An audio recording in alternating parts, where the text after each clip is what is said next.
Assalamualaikum warahmatullahi wabarakatuh. Alhamdulillah nahmaduhu wa nasta'inuhu wa nastaghfiruh wa nu'minu bihi wa natawakkalu alayhi wa na'udzu billahi min shururi anfusina wa min sayyiati a'malina.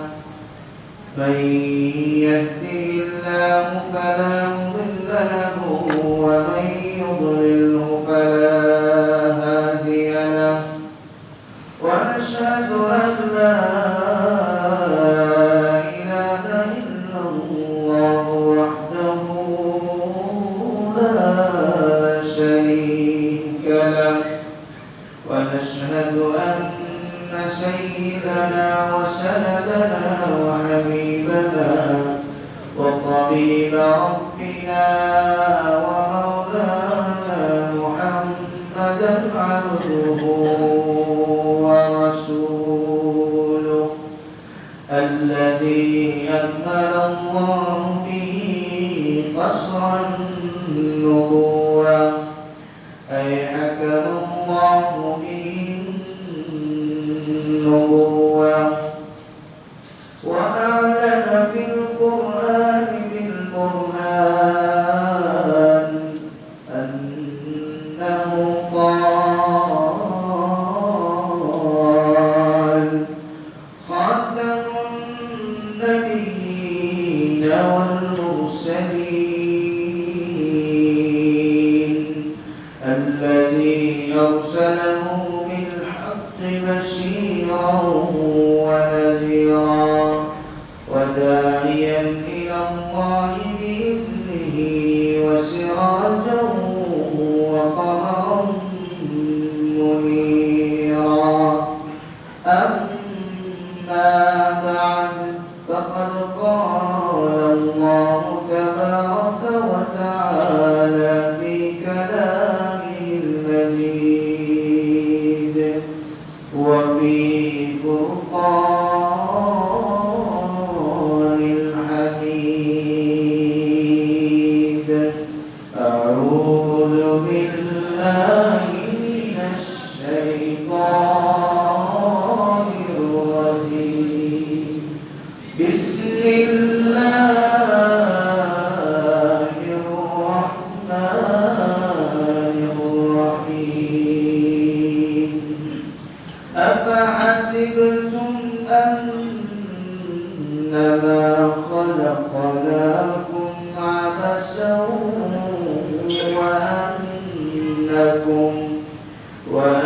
وأنكم إلينا لا ترجعون. وقال النبي صلى الله عليه وسلم أعددت لعبادي الصالحين ما لا عين رأت ولا أذن سمعت ولا خطر على قلب بشر أو كما قال عليه الصلاة والسلام. قالوا سبحانك لا علم لنا إنك أنت العليم الحكيم. شكر قلوب إبراهيم اللهم صل على محمد وعلى آل محمد كما صليت على إبراهيم وعلى آل إبراهيم إنك حميد مجيد.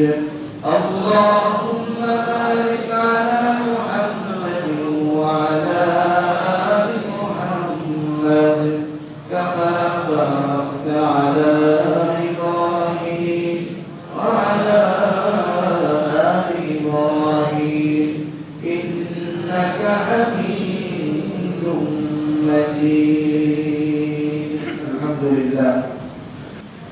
সম্মানিত হাজিরিন, আমরা একটা সময় ছিলাম না, আবার একটা সময় আসবে যেদিন আমরা কেউই থাকবো না।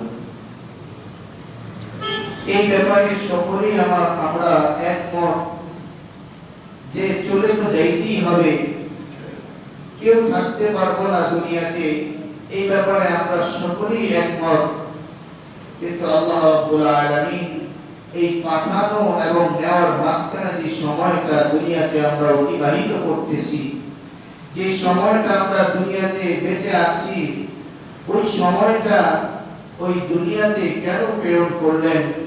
অহেতুক কোনো কারণ কিনা? আল্লাহ রাব্বুল আলামিন, আমি যে আয়াতটি তেলাওয়াত করেছি সূরাতুল মুমিনুনের 115 নম্বর আয়াত, যে আয়াতের মধ্যে আল্লাহ রাব্বুল আলামিন বলতেছেন, ও আমার বান্দারা, আমি দুনিয়াতে তোমাদেরকে অহেতুক পাঠাই নাই, অনর্থক কোনো কারণ ছাড়াই আমি তোমাদেরকে প্রেরণ করি নাই। এছাড়াও অন্যত্র আল্লাহ রাব্বুল আলামিন বলতেছেন সূরা সাদের 27 নম্বর আয়াতের মধ্যে, وما خلقنا السماء والأرض وما بينهما باطلا। আল্লাহ রাব্বুল আলামিন বলে, ও দুনিয়াবাসী, তোমরা জেনে রাখো, আসমান এবং জমিন এবং আসমান জমিনের মাঝে যত কিছু আমি তৈরি করেছি, সৃষ্টি করেছি, কোনো কিছু আমি অনর্থক বানাই নাই। আল্লাহ নিজে বলতেছেন, আমি অনর্থক বানাই নাই, কোনো না কোনো কাজের জন্য আমি বানাইছি। এখন প্রশ্ন হলো এখানে যে আল্লাহ, আপনি আমাদেরকে বানাইছেন কি জন্য?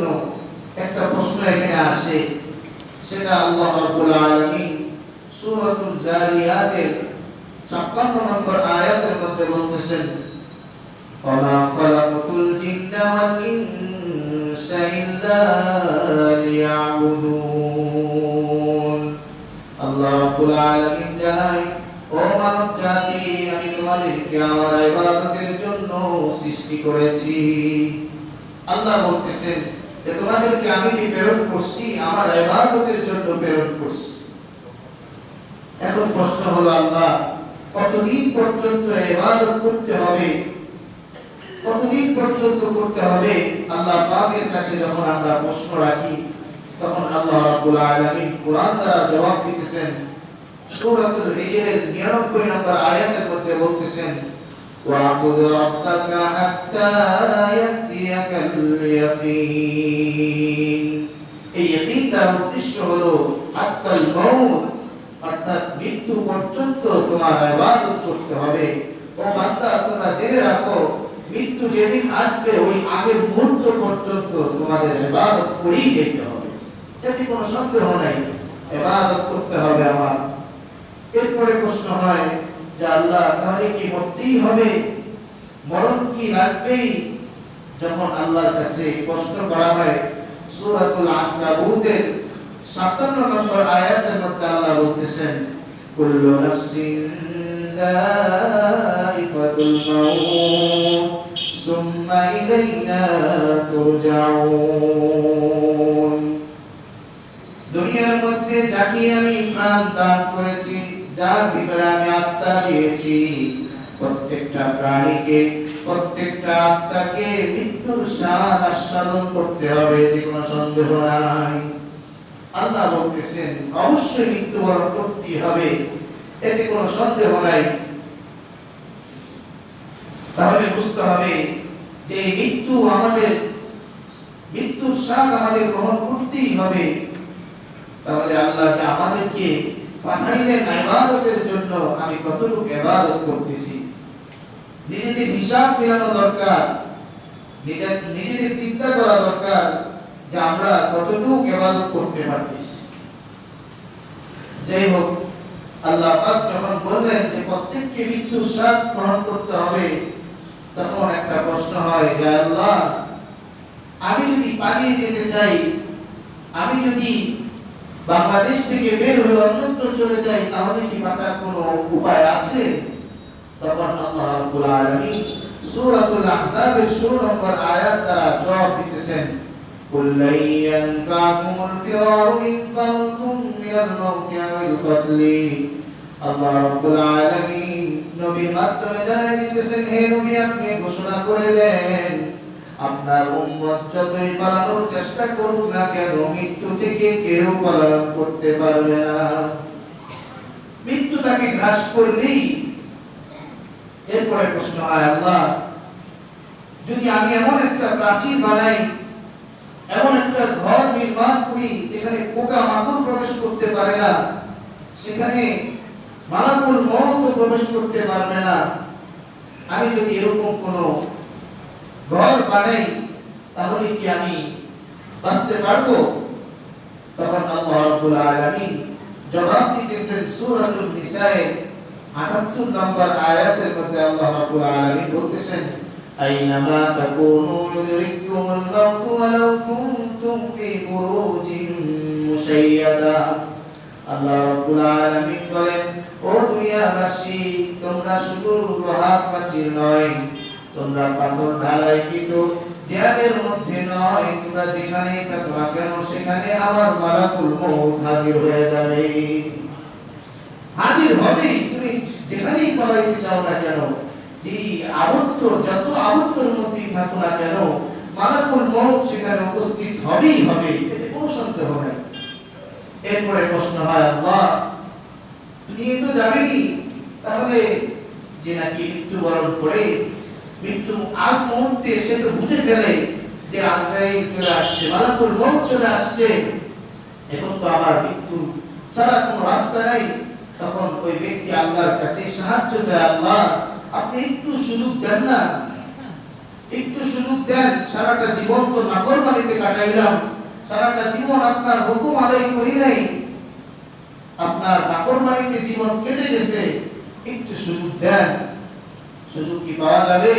তখন আল্লাহ বলেন, না না।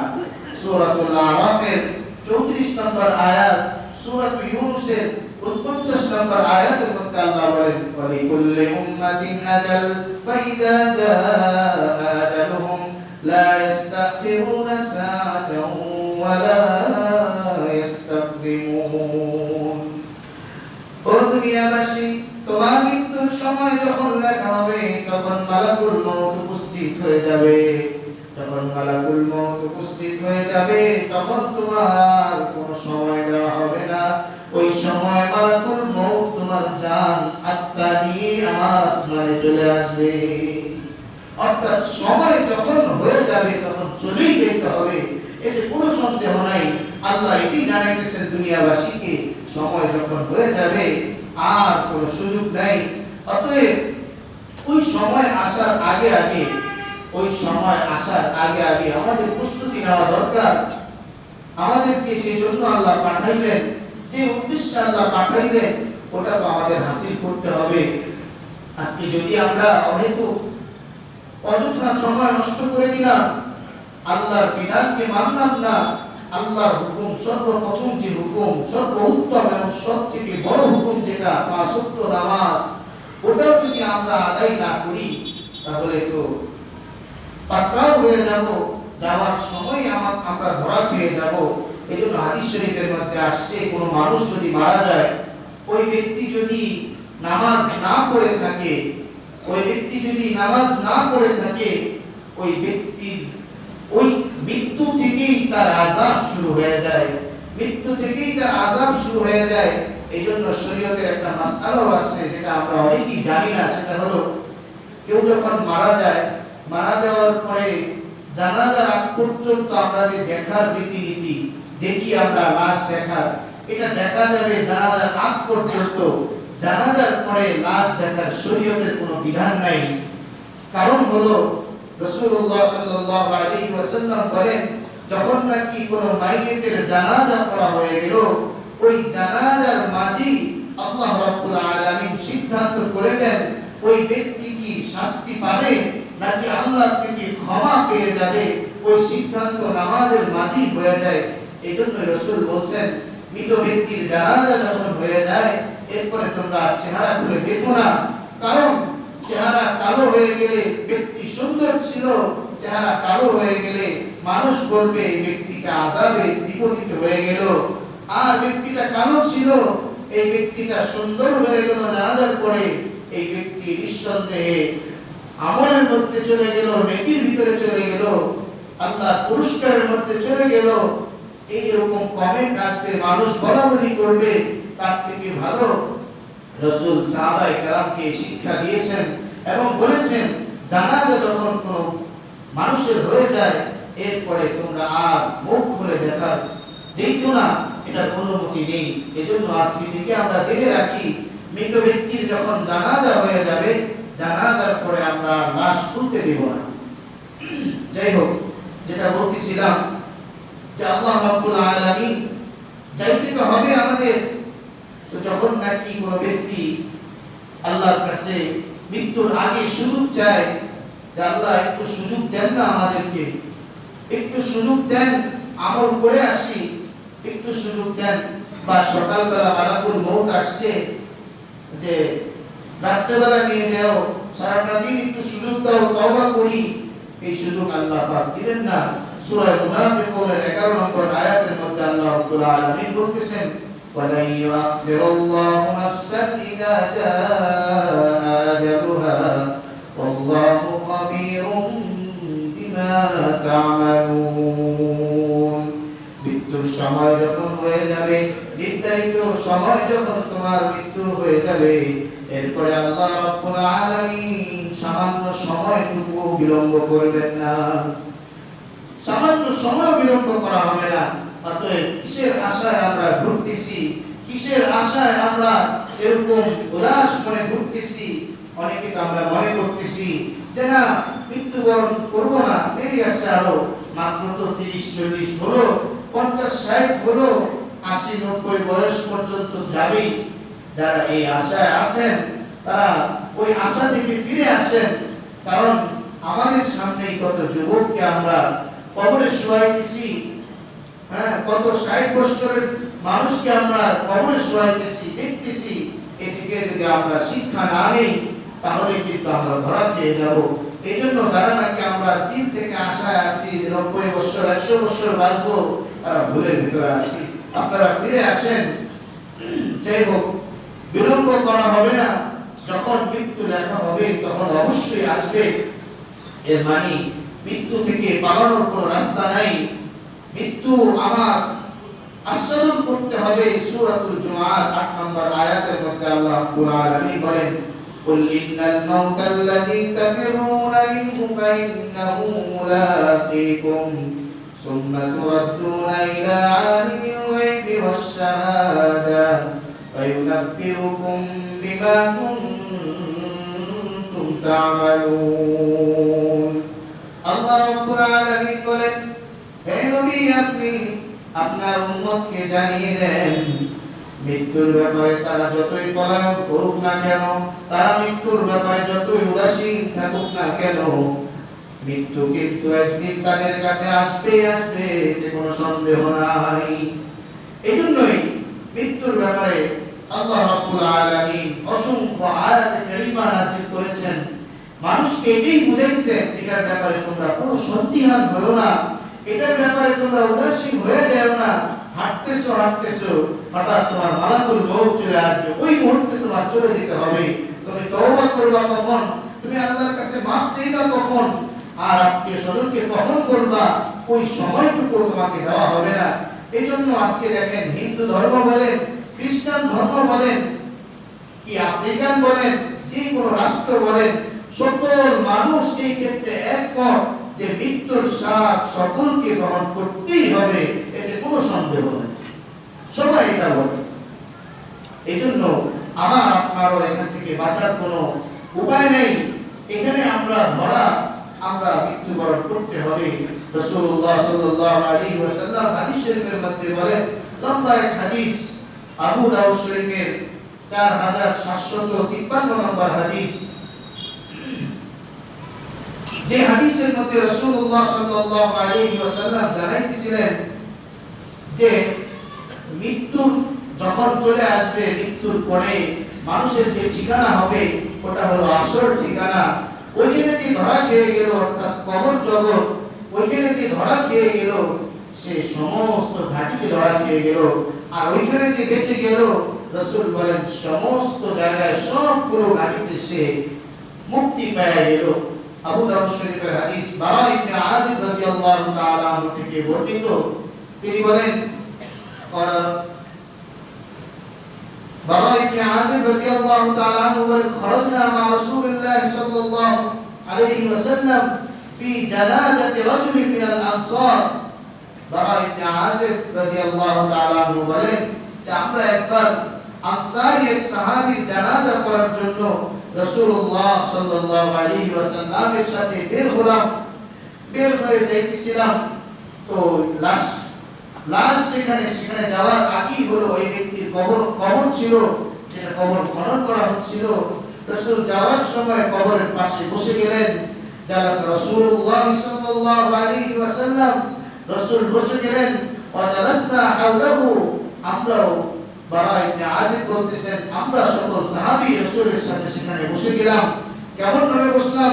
কাআন্নামা আলা রুউসিনা আত-তাইর, এমন শান্ত হয়ে বসলাম, এমন নীরবে আমরা বসে গেলাম রাসূলের পাশে। আমাদের মাথায় যদি পাখি এসে বসতো, পাখিও টের পাইতো না সে মানুষের মাথায় বসা না গাছের ডালে বসা। এরকম শান্ত হয়ে আমরা বসে গেলাম। রাসূল মাথা নিচের দিকে দিয়ে বসে আছেন। ফি ইয়াদিহি উদুন, রাসূলের হাতে একটা লাঠি ছিল।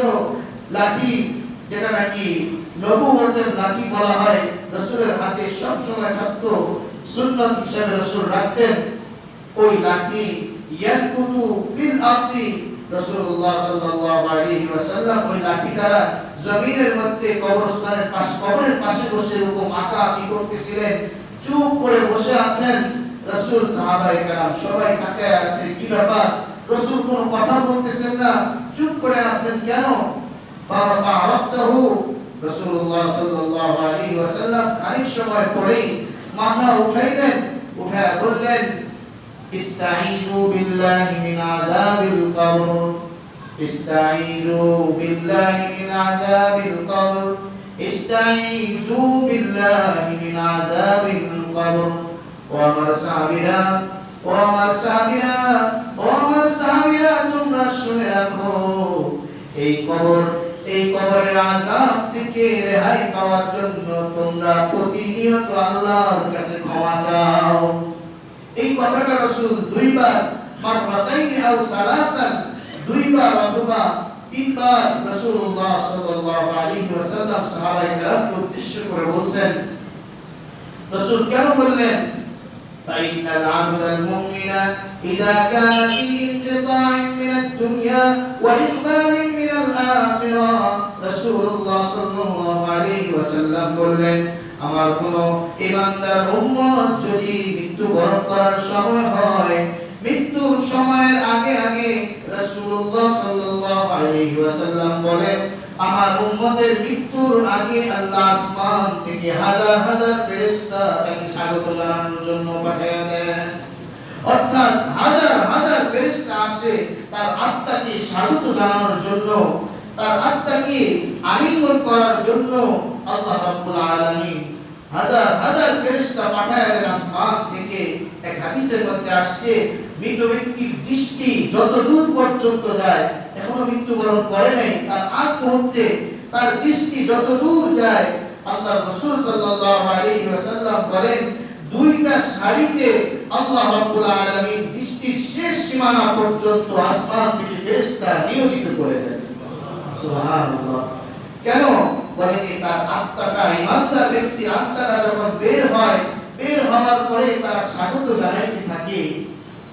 শুধু তাই নয়, রাসূলুল্লাহ সাল্লাল্লাহু আলাইহি ওয়াসাল্লাম ওই হাদিসের মধ্যে বলতেছেন, মা কাফনুম মিন আফানিল জান্নাহ, ওই ফেরেশতারা খালি হাতে বসে থাকে না, খালি খালি তারা স্বাগত জানায় না, বরং তাদের হাতের মধ্যে জান্নাতি কাফনের কাপড় দিয়ে আল্লাহ পাঠান, জান্নাতের কাপড়ের কাপড় দিয়ে তাদের হাতে পাঠান। ওয়াহানুতুম মিন হানুতিল জান্নাহ, এবং জান্নাতের সুগন্ধি দিয়ে আল্লাহ রাব্বুল আলামিন ফেরেশতাদেরকে পাঠান। ঈমানদারের মৃত্যু দেখেন কত সুন্দর মৃত্যু।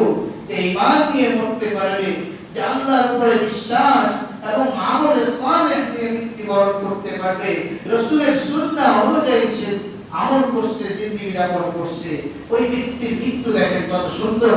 সুম্মা ইয়াজিউ মালাকুল মাউত, অতঃপর যখন মালাকুল মাউত চলে আসবে, অর্থাৎ যখন নাকি তার জান কবরের সময় হয়ে যাবে, আত্মা বের করা হবে, তখন মালাকুল মউত যখন আসবে, আমরা একটা জিনিস আজকে একটু জানবো, সেটা হলো মালাকুল মউত বলতে আমরা আজরাইল আলাইহিস সালাতু ওয়াস সালামকে বুঝি, কিন্তু এখানে আমরা একটু যদি খেয়াল করি, সেটা হলো যে আজরাইল আলাইহিস সালাতু ওয়াস সালাম কোন একজন ফেরেশতা। আমরা দেখি একই দিনে আমাদের এই বড়বাগে দুইজন ব্যক্তি মারা গেল, আবার দেখা গেল সে উত্তরাতেও তিনজন মানুষ মারা গেল একই টাইমে, বা আমাদের দেশ ছাড়া বাহিরের দেশে একই টাইমে 10 জন মানুষ মারা গেল। এখন প্রশ্ন হলো, মালাকুল মউত ফেরেশতা তো একজন, আজরাইল তো একজন, তাহলে একজন মানে একজন ফেরেশতার পক্ষে কিভাবে সম্ভব এত মানুষের আত্মা নেওয়া? এটা একটু প্রশ্ন আছে। এটার জবাব আল্লাহ রাব্বুল আলামিন কোরআনের মধ্যে দিয়ে দিয়েছেন যে আজরাইল আলাইহিস সালাতু ওয়াস সালাম একজন ফেরেশতা, কিন্তু ওনার আন্ডারে হাজার হাজার ফেরেশতা আছে যাদেরকে মালাকুল মউত বলা হয়। মালাকুল মউত বলা হয় যারা নাকি জান কবজ করে। তো যখন যার সময় হয়ে যায়, আজরাইল আলাইহিস সালাতু ওয়াস সালাম ওই জায়গার মালাকুল মউতকে ইনফরমেশন দিয়ে দেয় যে আজকে তার মৃত্যুর সময়, এই সময় তার জান কবজ করতে হবে, তখন মালাকুল মউত তার জান কবজ করে। দলিল হলো সূরাতুস সিজদা, যেটা 21 পারায় অবস্থিত সূরা, ওই সূরার 11 নম্বর আয়াতের মধ্যে আল্লাহ রাব্বুল আলামিন বলেন, কুল ইয়াতাওয়াফাকুম মালাকুল মাউতিল্লাযী উকিলা বিকুম সুম্মা ইলা রাব্বিকুম তুরজাউন। আল্লাহ রাব্বুল আলামিন নবীকে জানাইতেছেন, হে নবী আপনি আপনার উম্মতকে জানিয়ে দিন, মৃত্যুর সময় যখন চলে আসবে, মালাকুল মউত তার আত্মাকে পাকড়াও করে নেবে। মালাকুল মউত বলছেন, আজরাইল বলেন আল্লাহ রাব্বুল আলামিন। অথচ আপনি মিকাইল আলাইহিস সালাতু ওয়াস সালামের ব্যাপারে আল্লাহ কোরআনে বলেছেন, জিবরাইল আলাইহিস সালাতু ওয়াস সালামের ব্যাপারে আল্লাহ কোরআনে বলেছেন, কিন্তু আজরাইল আলাইহিস সালাতু ওয়াস সালামের কথা কোরআনে বলেন নাই, বরং বলেছেন মালাকুল মউত সম্বোধন করে বলছেন। এর দ্বারাই বোঝা যায় যে জিবরাইল আলাইহিস সালাতু ওয়াস সালামের, আজরাইল আলাইহিস সালাতু ওয়াস সালামের আন্ডারে মালাকুল মউত হাজার হাজার, যাদেরকে অর্ডার করলে ওনারা জায়গা মতো গিয়ে এখান থেকে মানুষের জান কবজ করে নিয়ে আসে। এই বিষয়টা আমরা জেনে রাখবো। যাই হোক, যখন নাকি মৃত ব্যক্তি, যখন নাকি মানুষের মৃত্যু সামনে চলে আসে, মৃত্যু মালাকুল মউত উপস্থিত হয়ে যায়, আসার পরে তার অবস্থা কেমন হয় দেখেন। ঈমানদার যদি হয় তাহলে তার অবস্থা কেমন হয়? মালাকুল মউত তাকে এসে স্বাগত জানায়, কিভাবে বলে, তার মাথার পাশে এসে বসে যায়, তার মাথার মধ্যে এরকম হাত বুলাইতে থাকে, তাকে ঘুম পাড়ায় দিতে চায়, কিন্তু তার তো তখন ঘুম আসে না, কারণ সে তো বুঝতে পারে যে আমার চলে যেতে হবে। মনে রাখবেন, যার আমলের ওজন যত বেশি, যার আমলের পাল্লা যত বেশি, সে মৃত্যুর সময় তত টেনশন করে বেশি যে আমি কি পাবো কি পাবো না। কিন্তু যারাই নাকি আমরা ইবাদত করি না, উদাসীন চলতেছি, তারা মৃত্যুর সময় আমরা টেরও পাবো না যে কোন সময় মরে যেতেছি। রাস্তারও মৃত্যু হতে পারে, হ্যাঁ, আমরা কাজ করতেছি ওই সময় মারা যেতে পারি। এই জন্য আমরা মনে রাখবো, সব সময় আল্লাহর কাছে তওবার হালতে থাকবো, ইস্তিগফারের হালতে থাকবো।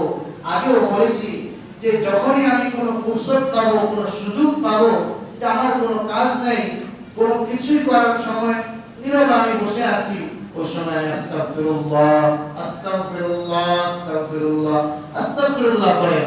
আস্তাগফিরুল্লাহর আমল আল্লাহর রাসূল সাল্লাল্লাহু আলাইহি ওয়াসাল্লাম সাহাবায়ে কেরামকে বলেন, ইস্তিগফার এমন এক আমল, যে আমল কবরের আগুনকে আল্লাহ নিভায়া জান্নাতের সুগন্ধি দ্বারা আল্লাহ কবরকে ভরপুর করে দেন। অর্থাৎ কারো যদি শাস্তি হয়ে থাকে, কারো যদি লেখা থাকে শাস্তি, কিন্তু সে যদি জীবদ্দশায় ইস্তিগফার করে যেতে পারে, এই উসিলায় আল্লাহ শাস্তিকে মাফ করে দিতে পারেন। এই জন্য আমরা যখনই সুযোগ পাই, যখনই আমাদের কোনো কাজ নেই, হয়তো বসে আছি, ওই সময় আমরা ইস্তেগফার করব, আল্লাহর কাছে প্রতিনিয়ত মাফ চাবো। যাই হোক, যেটা বলতেছিলাম, যখন নাকি মালাকুল মউত সামনে চলে আসে, মাথার পাশে বসে বসে তার আত্মাকে প্রথম স্বাগত জানায়, আইয়াতুহান নাফসুল হামিদা, হে প্রশংসিত আত্মা, এই প্রশংসিত আত্মা, তুমি স্বাগত গ্রহণ করো। তুমি এমন ভাগ্যবান যে তোমার আত্মা এত পবিত্র, তোমার আত্মা এমন স্বচ্ছ, তুমি এত প্রশংসিত যে তোমার জন্য আল্লাহ রাব্বুল আলামিন তোমাকে স্বাগত জানানোর জন্য আল্লাহ আসমান থেকে ফেরেশতা নিয়োজিত করে দিয়েছে। সুবহানাল্লাহ। তো যাই হোক, স্বাগত জানানোর পরে বলে, মুখরুজি ইলা রাব্বির রাজিন আনকি গায়র মাদওয়ান, হে আত্মা তুমি বের হয়ে আসো ওই সত্তার নামে, ওই সত্তার নামে যে সত্তা তোমার জিন্দেগীর সমস্ত গুনাহ খাতাগুলো মাফ করে দিয়েছেন।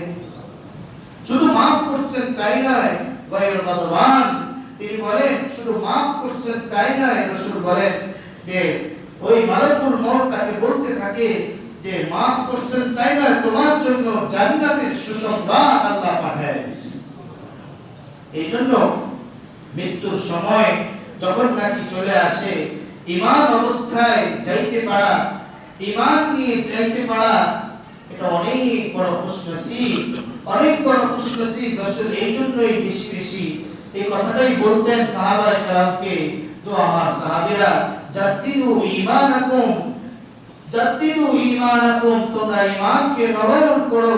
সাহাবায়ে কেরাম প্রশ্ন করছেন, কাইফা নুজাদ্দিদু ঈমানানা, আল্লাহর রাসূল আমরা ঈমানকে নবায়ন কিভাবে করব, নতুন কিভাবে করব? বলে যে আকসিরু যিকরা লা ইলাহা ইল্লাল্লাহ, আল্লাহ ছাড়া কোনো মাবুদ নাই, আল্লাহ এক, এই আলোচনা তোমরা বেশি বেশি করো, তাহলে তোমাদের ঈমানের মধ্যে নবায়নত্ব আসবে, তোমাদের ঈমানের মধ্যে কোনো খলল আসবে না, তোমাদের ঈমানের মধ্যে শয়তান প্রবেশ করতে পারবে না।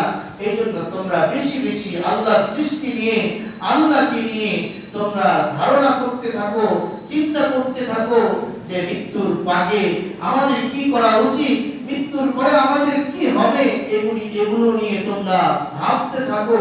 সাহাবায়ে কেরামকে রাসূলুল্লাহ সাল্লাল্লাহু আলাইহি ওয়াসাল্লাম এই শিক্ষাই দিয়েছেন।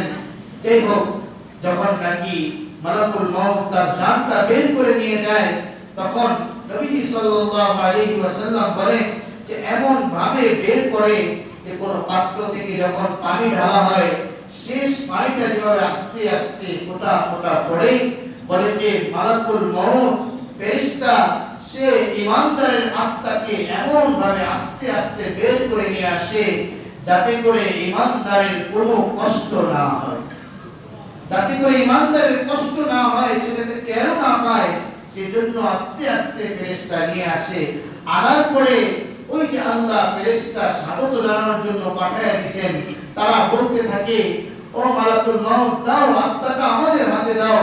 তখন তারা ওই কাফনুম মিন আফারিল জান্নাহ, জান্নাত থেকে যে কাফনের কাপড়, ওটার মধ্যে তারা নেয়, আত্মাকে নেওয়ার পরে ওটার মধ্যে ওয়া হানুতুম মিন হানুতিল জান্নাহ, জান্নাতের যে সুগন্ধি, ওই সুগন্ধি ওখানে মাখে, মাখানোর পরে কাপড় দিয়ে পেঁচিয়ে যখন নাকি রওনা হয় আসমানের দিকে, প্রথম আসমানে যখন যায়, প্রথম আসমানে নিযুক্ত ফেরেশতার নাম হলো ইসমাঈল আলাইহিস সালাতু ওয়াস সালাম। কি নাম?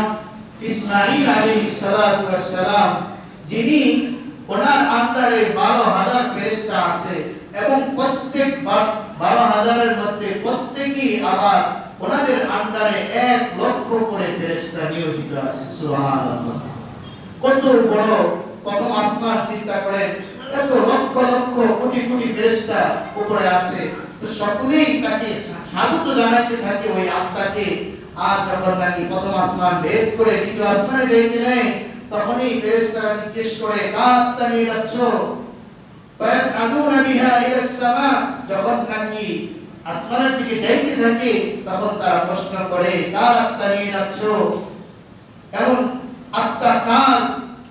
পরে যখন নাকি যে ফেরেশতারা নিয়ে যেতেছে, তারা বলে, ও অমুক এলাকার অমুকের ছেলে অমুকের আত্মা নিয়ে যাচ্ছি বলে যারা বহন করে নিয়ে যাচ্ছে তারা জিজ্ঞেস করে, ও আসমানের ফেরেশতা, তোমরা কিভাবে টের পেলা, তোমরা কিভাবে জানতে পারলা যে আমাদের হাতে আত্মা নিয়ে যাচ্ছি, কিভাবে টের পাইলা?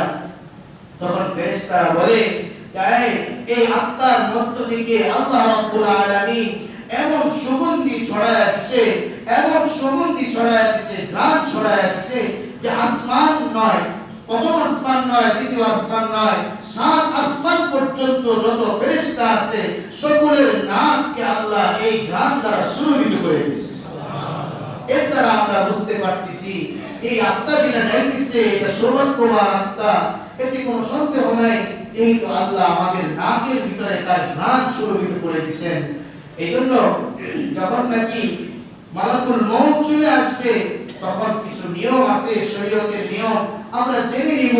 তার পাশে বসে সূরা ইয়াসিন তেলাওয়াত করা, কালিমা তালকিন করা, নিজেরা পড়া, তাকে না বলা, ভাই তুমি পড়ো, তুমি তো মরে যেতেছো, আব্বা তুমি তো মরে যাবা, পড়ো পড়ো, এগুলা আমরা বলি। আসলে শরীয়তের বিধান এটা নয়, বরং পাশে বসে সকলে লা ইলাহা ইল্লাল্লাহ মুহাম্মাদুর রাসূলুল্লাহ পাশে বসে বসে পড়া। যখন নাকি আপনি পাশে বসে পড়বেন, আপনার আত্মা বা আপনার যিনি মৃত্যুর মুমূর্ষ অবস্থা আছে সে আপনারটা শুনে শুনে সে উচ্চারণ করবে। আর যদি তাকে বলেন আব্বা পড়ো, তুমি তো মরে যেতেছো, পড়ো, কালিমা পড়ো, তখন যদি সে বলে না আমি কালিমা পড়বো না, মনে রাখবেন সে বেঈমান অবস্থায় চলে যাবে। এই জন্য রাসূল নিষেধ করছেন মৃত্যু সজ্জায় ব্যক্তির সামনে তালকিন নিজেরা পড়া, সকলে উপস্থিত সকলে জোরে জোরে পড়া, যাতে এটা শুনে মনুষ্য ব্যক্তি সেও যাতে পড়ে। আর যদি হুকুম করেন সে অস্বীকার করলে কিন্তু নাফরমান অবস্থায় চলে গেল। আরেকটা বিষয়, অনেকের আত্মীয় স্বজন মারা যায় লাইফ সাপোর্ট অবস্থায়, অনেকের আত্মীয় স্বজন মারা যায় এমন ভাবে যে মৃত্যুবরণ করছি না ঘুমায় আছে, তো টেরও পায় না। এইসব ক্ষেত্রে হলো আমরা খারাপ ধারণা না রাখি। আত্মীয় স্বজনের ব্যাপারে অনেকে মৃত্যুর সময় কালিমা পড়তে পারলো না, কি আফসোস করি আমরা যে না, ওই ব্যক্তি যদি আমল করে থাকে, জীবনে যদি আমল করে থাকে, তার জিন্দেগি যদি নামাজ থাকে, রোজা থাকে, হজ থাকে, যাকাত থাকে, ওই ব্যক্তি যদি আল্লাহর ইবাদতের মধ্যে কাটায় দেয়া থাকে, তাহলে আমরা ধারণা রাখবো অবশ্যই অবশ্যই আল্লাহ তাকে কোনো না কোনো আমলের কারণে মাফ করে দিবেন। এই ধারণা রাখবো, বরং এটা রাখবো না যে হায় রে আমার বাপটা মরার সময় তো কালিমা পড়তে পারলো না, এরকম ধারণা না রাখি। আমরা ধারণা রাখবো আমার বাবা তাহাজ্জুদ গুজার ছিলেন, হ্যাঁ, আমার বাবা 5 ওয়াক্ত নামাজ মসজিদে যায় পড়তেন, আমার বাবা কোনোদিন অন্যায় করে নাই। ধারণা রাখবো যে আল্লাহ অবশ্যই অবশ্যই কোনো না কোনো আমলের কারণে মাফ করে দিবেন। কারণ সূরাতুর রহমানের মধ্যে আছে আল জাযাউল ইহসান ইল্লাল ইহসান। কোন বান্দা যদি আল্লাহর জন্য দুনিয়া যাপন করে যায়, আল্লাহর জন্য ইবাদত বندگی করে কবর জগতে যায়, আল্লাহ রাব্বুল আলামিন ওইটার জাযা তো ওরকমই দিবেন যেমন নাকি সে করে যাবে। অতএব কেউ যদি ভালো করে তার জন্য আমরা খেয়াল পেশ করবো, এটাই ধারণা রাখবো, এটাই অবশ্যই আল্লাহ ওই ভালোর কারণে তার বিনিময় আল্লাহ ভালোই দিবে। এই জন্য এটাও আমরা ধারণা থাকবো। যাই হোক, যখন নাকি আত্মা নিয়ে উপরে উঠতে থাকে ফেরেশতা, তখন আল্লাহ রাব্বুল আলামিন ফেরেশতাদেরকে ডাক দিয়ে বলে যে আমার বান্দার আত্মা নিয়ে আসছো তোমরা আসমান পর্যন্ত, ঠিক আছে, তার আমল নামাকে ইল্লিয়িনের মধ্যে লিপিবদ্ধ করে দাও। সে তো আমার সৌভাগ্য বান্দা, ইমানদার বান্দা, তার জিন্দেগীর যত আমল আছে নেক আমল, সমস্ত আমলকে তোমরা ইল্লিয়িনের মধ্যে লিপিবদ্ধ করে দাও, আর ওখানে জানায় দাও এটা হলো অমুকের আত্মার অমুকের আমল নামা, ওটা ওই লিস্ট ওইখানে জমা করে দাও। এখানে তিনটা জিনিস বোঝার আছে, সেটা হলো দেহ তো আমাদের জমিনে পড়ে থাকে মৃত ব্যক্তি, আর আত্মা চলে যায় আসমানে, 7 আসমানের উপরে চলে যায়, আর আমল চলে যায় ইল্লিয়িনের মধ্যে। এখন কথা হলো জমিনের মধ্যে তো দেহ থাকলে আমরা কবরস্থ করে দেই, এতটুকুই আমাদের দায়িত্ব। কিন্তু এরপরে যে দুইটা বিষয় আছে, আমল এবং আত্মা, এই দুইটা কোথায় থাকে? আল্লাহ রাব্বুল আলামিন আমলকে তো ইল্লিয়িনের মধ্যে রেখে দেয়, যখন নাকি মানুষটাকে দাফন করা হয়, আল্লাহ ফেরেশতাকে হুকুম করে, যাও আমার ইমানদার বান্দার আত্মাকে কবরের মধ্যে রেখে আসো, আত্মাকে তার দেহের ভিতরে ঢুকায় দাও, কারণ তার কাছে ফেরেশতা আসবে, তাকে প্রশ্ন করবে, তার প্রশ্নের জবাব দিতে হবে, তার আত্মাকে তার ভিতরে ঢুকায় দিয়ে আসে। এরপরে ওই আত্মাকে তার দেহের ভিতরে ঢুকানো হয়। ফায়াতিয়ানিহি মালাকান, ওই যে হাদিস রাসূল কবরের পাশে বসে বলতেছেন, এখনো চলতেছে হাদিস, লম্বা হাদিস, আবু দাউদ শরীফের 4553 নম্বর 4753 নম্বর হাদিস, যে হাদিস রাসূল কবরের পাশে বসে বলতেছেন, যে বলে যে ওই আত্মা যখন তার দেহের ভিতরে ঢুকানো হয়, ফায়াতিয়ানিহি মালাকান, দুইজন ফেরেশতা চলে আসে, এসে তাকে জিজ্ঞেস করে, মা রাব্বুকা ওয়া মা দীনুকা ওয়া মান নাবিয়ুকা, এই তিন প্রশ্ন যখন করে, ইমানদার বান্দা যিনি হবে তিনি রব্বি আল্লাহ, প্রথম প্রশ্নের জবাবে বলবে রব্বি আল্লাহ, ওয়া মা দীনুকা যখন বলবে, পরে সে বলবে দীনি আল ইসলাম, আমার ধর্ম হলো ইসলাম, ওয়া মান নাবিয়ুকা, আমার নবীকে বলে নবী মুহাম্মদুর রাসূলুল্লাহ সাল্লাল্লাহু আলাইহি ওয়াসাল্লাম, সে জবাব দিয়ে দিবে। তার এই তিন প্রশ্নের জবাব শুনে ফেরেশতারা তাকে জিজ্ঞেস করবে, তুমি কোথা থেকে এটা শিখছো, এটা জানলা কোথা থেকে, মিন আইনা তারিফু, তুমি কোথা থেকে এটা জানলা? তখন ওই ইমানদার ব্যক্তি বলে দিবে যে পড়াতু কিতাবাল্লাহ, আমি আল্লাহর কোরআন পড়ছি, আমি আল্লাহর কোরআনের তাফসীর শুনছি, আমি আল্লাহর কোরআনের আলোচনা শুনছি, সেখান থেকে আমি জানছি যে কবরে আসার পরে তিনটা প্রশ্ন করা হবে, এই প্রশ্ন আমি মুখস্থ করি নাই, বরঞ্চ আমি জানছি যে প্রশ্ন করা হবে এবং এর উত্তর হলো এই, এতটুকুই জানছিলাম।